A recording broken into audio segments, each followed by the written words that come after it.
supuesto, este tipo de unión es la que fortalece precisamente a nuestra música, nos engrandece, para lo cual yo pido nuevamente fuertes palmas para Pedrito Arriola.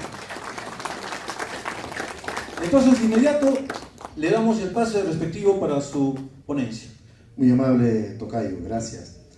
Profesor Ernesto Camasi, colegas, amigos, autoridades presentes, muy honrado de estar participando de este congreso, al cual he acudido con profundo respeto y con devoción y admiración por el amor que tengo por la música ayacuchana. Yo no soy ayacuchano, yo nací en Lima, pero soy hijo de migrantes, hijo de huancabilicana y huancaíno. Pero en mi casa hemos escuchado folclore desde niño. Yo recuerdo haber escuchado Negra del Alma, y cuando yo leí en un disquito 45 el título Negra del Alma, yo pensé que era música de negros, y resulta que era un huayno donde se le hablaba a la mujer como negra, ¿no? como con un cariño, con un eufemismo. Entonces he crecido escuchando música ayacuchana, he crecido escuchando música huancaína, ancachina, y para mí ha sido natural siempre el manejo del lenguaje de la música de los Andes. Hemos escuchado en estos días de congreso, por ejemplo, diversos maestros que nos han dado valiosas luces. Ayer, Manuel Chaprado, nuestro querido Manuel Cha, se cuestionaba y nos cuestionaba a todos sobre si podemos hablar de la escuela de la guitarra ayacuchana. ¿Podemos hablar, existe realmente una escuela de la guitarra ayacuchana? Y él se respondió que sí. Y yo también pregunto y me pregunto, ¿podemos hablar de una escuela del charango ayacuchano? Podemos hablar que existe una escuela, un universo del charango en Ayacucho, y me respondo personalmente que sí. Y voy a nombrar algunos ítems que fundamentan mi afirmación. En primer lugar, a diferencia de la guitarra, de la escuela de la guitarra ayacuchana, el charango tiene una ventaja, que tiene un instrumento propio, que le es original. En cambio, los guitarristas ayacuchanos no cuentan con una guitarra ayacuchana creada especialmente, morfológicamente hablando. Por ejemplo, uno de los más grandes guitarristas que ha tenido Ayacucho, el doctor García Zárate, tocó toda su vida con una guitarra española, una Domingo Esteso, de 1926. Entonces, una buena guitarra le sirve al ayacuchano para tocar su música. Pero el charanguista ayacuchano tiene la ventaja que tiene un instrumento propio, que morfológicamente tiene características, es decir, morfológicamente se refiere a la forma en la que es el instrumento, ¿no? Hecho de madera laminada, y es una pequeña guitarra, una pequeña guitarrita. Entonces, empezando por ese elemento constitutivo básico del universo del charango ayacuchano. Segundo, ¿qué abona al favor de la escuela del charango? Que posee una técnica propia, definida como esa interpolación entre el índice y el pulgar, que en las notas largas no toca pan, sino hace ese tremoleado es característico de Ayacucho. Y podríamos decir que no es que todos los charanguistas usan es la misma forma. Por ejemplo, usted escucha a Jaime Guardia o al maestro Jesús Alvarado, distingue los estilos, pero la matriz de la interpolación y el tremoleado es el mismo. Otra característica es la utilización de los glisantos. A las notas se llega llorando, arrastrando el dedo, como en la guitarra, pero en el charango tiene una connotación especial cuando jalo el dedo y pongo la interpolación tremoleada y se logra como un llanto particular. ¿Qué otro detalle más? Que hay ejecutantes que dan vida a esa escuela. No estamos hablando de una práctica antigua o de museo, no. La práctica del charango, la escuela del charango, está viva y palpitante.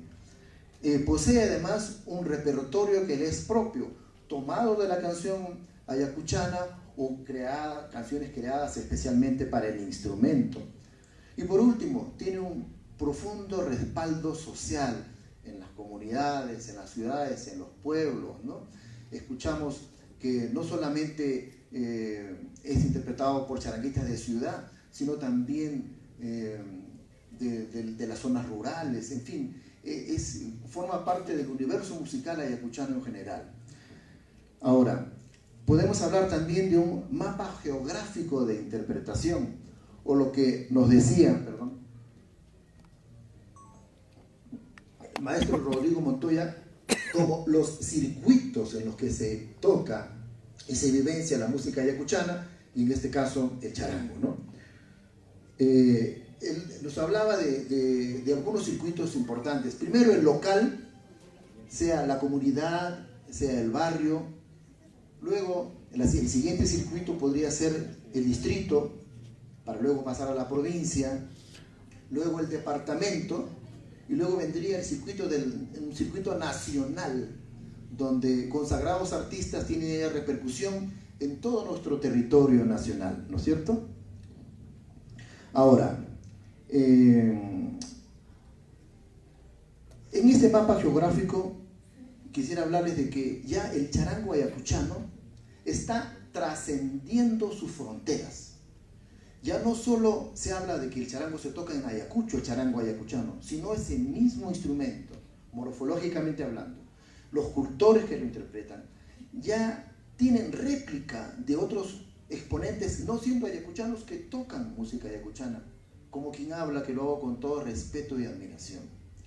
Incluso en Cajamarca se ha fundado una escuela, la llamada Escuela Nororiental del Charango, donde se interpreta repertorio ayacuchano por un alumno de don Jaime, que es el maestro Daniel Altamirano. También en Ayacucho, en Cajamarca, ya les acabo de decir, en Arequipa, Cusco, Puno y Lima, estamos tocando el charango ayacuchano. De allí que podríamos hablar que el charango ayacuchano se está convirtiendo como en el charango del Perú. Algunos hemos tenido oportunidad de salir del Perú y lo conocen al charango guitarrista como charango peruano. Y ya en detalle, no son muchos los que saben que se origina en Ayacucho. Igual cuando vamos y tocamos la interpolación tremolada, dicen, el estilo peruano.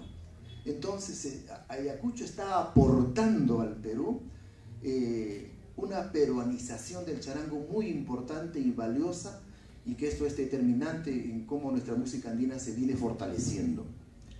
Entonces, todos estos detalles nos confirman pues que podemos hablar con toda autoridad de que existe la escuela del charango ayacuchano. Ahora, el conocimiento y el estudio del instrumento en sí es muy importante, porque es parte de este presente, de la historia que ha venido también desarrollándose y de la perspectiva de lo que a futuro viene para el charango, para el instrumento propiamente dicho, ¿no? Hay registro de que el charango ha variado en su longitud de tiro. ¿Qué quiere decir? De la ceja al hueso del puente hay una dimensión de la cuerda. Eso se llama longitud de tiro. Entonces, el charango que nos dio a conocer don Jaime Guardia, los hermanos Alvarado, aquí tenemos presente a don Jesús y a don Justino, para quien pido fuertes palmas, por favor, porque son cúspides de nuestro charango ayacuchano, grandes maestros, y todos les tenemos pues un profundo respeto y gratitud. Entonces, el charango que se da a conocer en el Perú, ya fuera de las fronteras ayacuchanas, tenía de tiro 32. Era un charango pequeño y que nos daba un sonido, por lo mismo, dulce. Y además no tenía mucho volumen, pero tenía la ventaja de que era un sonido bastante dulce y oroncito. Pero esto ha ido variando. ¿En qué medida? En la que a través de conocimientos de acústica, de cuerda vibrante, se descubrió la fórmula de que el timbre del instrumento, de cualquier instrumento de cuerda, es directamente proporcional a la longitud de su tiro. Es decir, si yo tengo un tiro pequeño, la sonoridad será más pequeña y el sonido dulce. Pero si tengo un tiro un poco más largo, la sonoridad será mayor porque la cuerda vibra con mayor intensidad y el sonido será un poco más punzante. ¿Y cuál podría ser un tiro que nos ayudaría en el charango? El constructor apurimeño Manuel Vaca Escalante propuso en los años 70 y con mayor ahínco en los 80 el tiro 36.5, porque consideraba que era la vibración, la resonancia y la longitud del puente, porque es importante. Si tengo un tiro chiquito, tengo un puente más chiquito, pero si tengo un tiro más largo, un puentecito, un diapasón quiere decir más largo, que facilita el desempeño de los dedos. Entonces, Manuel Vaca propuso 36.5 y por ende el charango creció un poco. Se logró mayor sonido, se logró mayor volumen y muchos charanguistas han asimilado este tiro. Incluso don Jaime Guardia en los últimos años de su vida lo utilizó. Utilizaba un charango de luthier Cristian Mena que tenía 36.5. ¿Y cuál es mejor? ¿El de 32 centímetros o el de 36.5? Ninguno es mejor. ¿Cuál es mejor? ¿El charango antiguo pequeño o el charango ahora moderno más grande? Ninguno es mejor que el otro. Tienen sonidos particulares valiosos. Depende del instrumentista, depende de lo que quiera. Si quiere un sonido llorón, más triste, no muy bullero, su tiro será más pequeño. Pero si quiere un diapasón más grande, un tiro más punzante, su tiro podría ser 36.5. Y ambos prospectos son válidos. Ninguna innovación pretende descalificar lo anterior, por favor, que no se confunda. Lo anterior debe preservarse. El charango de tiro 32 que se siga construyendo. Pero como dijo Manuel Chat también, los tiempos cambian y de pronto alguna experimentación, algún aporte nos puede ayudar, siempre y cuando se haga con todo respeto y respetando sobre todo a los cultores mayores, respetando la tradición y teniendo mucho cuidado en no caer en distorsión. Ahora, yo quiero plantear una interrogante que no estoy en capacidad de poderla responder, la planteo. Cuando la guitarra española, con el maestro luthier Torres, se estandarizó, yo quiero pararme porque con el frío me estoy entumeciendo, perdonen. Cuando la guitarra española con Torres se estandarizó, se estableció que el tiro ideal era 65 centímetros de ceja puente. Y esto determinó formas de construir su caja de resonancia, la tapa armónica, las medidas, etc. ¿Y qué logró con la estandarización? Logró que todos los luthieres construyeran la misma guitarra. Logró que, como ya tenía un instrumento establecido, se pudiera establecer también una técnica de acuerdo a un instrumento ya en concreto y no diverso y variado que podía tener diferentes técnicas. ¿Qué más propició la estandarización? Que los fabricantes de cuerda ya sabían qué longitud de tiro tenían y por lo tanto qué calibre de cuerda. Porque antes era muy difícil calibrar la guitarra. Los que tenemos charangos sabemos que existen cuerdas fabricadas con tal medida, pero si tu charango es más chiquito o es más grande, no le hace. Entonces, la estandarización de la guitarra española logró un éxito increíble a nivel universal. ¿Por qué? Porque ya no solo se construía en concreto en España con unas medidas, sino empezó a difundirse en todo el mundo. Y eso es la tendencia en el mundo. El violín tiene un estándar, la trompeta tiene un estándar, el contrabajo, el piano, el instrumento que ustedes quieran, de acuerdo a la tesitura que uno busque, ¿no?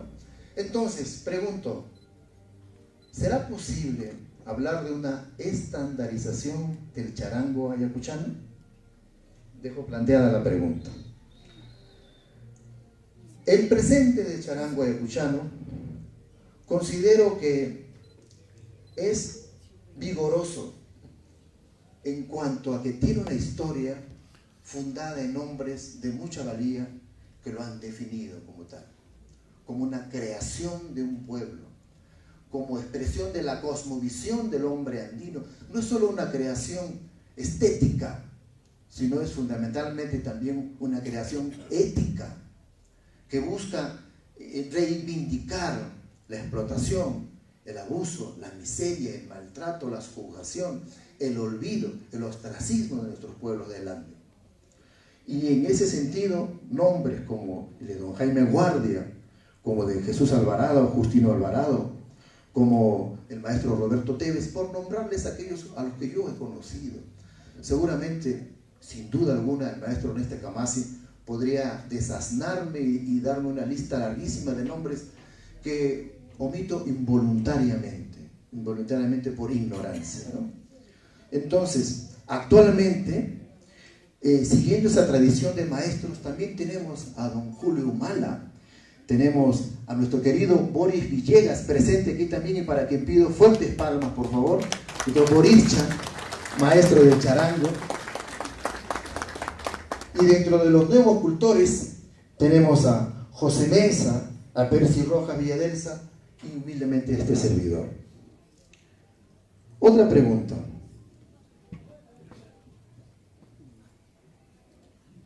¿Ha crecido el mundo del charango ayacuchano? Sí, ha crecido. Pero ¿ha crecido como debiera? Les dejo una reflexión. Han habido 2 días de concierto en la Plaza de Armas de Puquio por el Congreso y la celebración. Pregunto, ¿cuántos charanguistas se presentaron? Pregunto por el pasado. Esta escala pequeña, microcósmica, es también de lo que pasa en el Perú. Lo que pasa incluso en el mismo Ayacucho, ¿no? Más difusión tienen las cantantes, los cantantes, y el instrumento estrella es la guitarra. Nuestro charango está vivo y lo estamos demostrando, pero necesita más impulso. Necesitamos preservarlo, difundirlo y crear entes que apoyen y difundan la escuela del charango ayacuchano. Tenemos vivos a tantos maestros, ¿por qué no los tenemos trabajando, enseñando, dejando legado, dejando más escuela? No se está haciendo. Este congreso creo que puede servir para ello.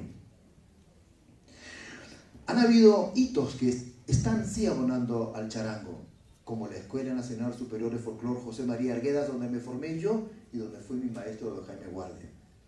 Entonces ese hito es valioso. ¿Qué otros puntos han ayudado? No sabemos, tal vez muchos aquí de los presentes, pero desde hace 11 años se vienen realizando silenciosamente festivales nacionales e internacionales del charango en el Perú. Arequipa ha llevado durante 11 años consecutivos 11 festivales nacionales e internacionales de charango. Huamanga ha realizado 2. El último fue un encuentro nacional que tuvo como gestora a nuestra Normita, que acá la tenemos. Palmas para Normita, por favor. Normita, gracias por ser gestora del charango en Ayacucho, en Huamanga. También hemos realizado muchos festivales en Lima, se han hecho festivales en Puno, se han hecho festivales en Cusco, muy hermosos y valiosos, y también en Ica, y recientemente se está abriendo plaza en Moquegua. Entonces, terminando, el charango ayacuchano tiende a su nacionalización, porque se viene convirtiendo en el charango del Perú, sin menoscabo del estilo particular que puede existir en Puno o puede existir en Cusco, donde la obra del maestro Benavente es insoslayable. Pero Ayacucho tiene algo que a mí siempre me ha sorprendido, una musicalidad increíble y un nivel poético, una lírica increíble, que definitivamente es un aporte valioso a la música del Perú y del mundo. Ahora, ¿el charango ayacuchano goza de buena salud? Sí, pero necesita fortalecerse. Y aquí yo hago un llamado a las cantantes y los cantantes presentes ayacuchanos. ¿Cuántos de ellos tienen charango en su conformación de conjunto? Pregunto. En los grupos que hemos visto tocar aquí en la Plaza de Armas, ¿cuántos grupos tenían charanguista? ¿Cuántas colegas cantantes le dan su lugar al charango? Entonces ahí tenemos una tarea por hacer. Decimos, yo quiero que mi música ayacuchana no pierda fuerza, que siga vigente, pero nos comprometen a todos, estamos comprometiéndonos todos a cuidar que ciertas expresiones de nuestro pueblo no se pierdan. Termino con esto. No perdamos de vista que la música ayacuchana, o como la música andina en general del Perú, pero ayacuchano en particular, no es solo un arte, no es solo canción, no es solo danza, es cultura viva, es expresión de un pueblo que tiene sueños, aspiraciones, luchas, esfuerzo, rebeldía. y que quiere un cambio con justicia.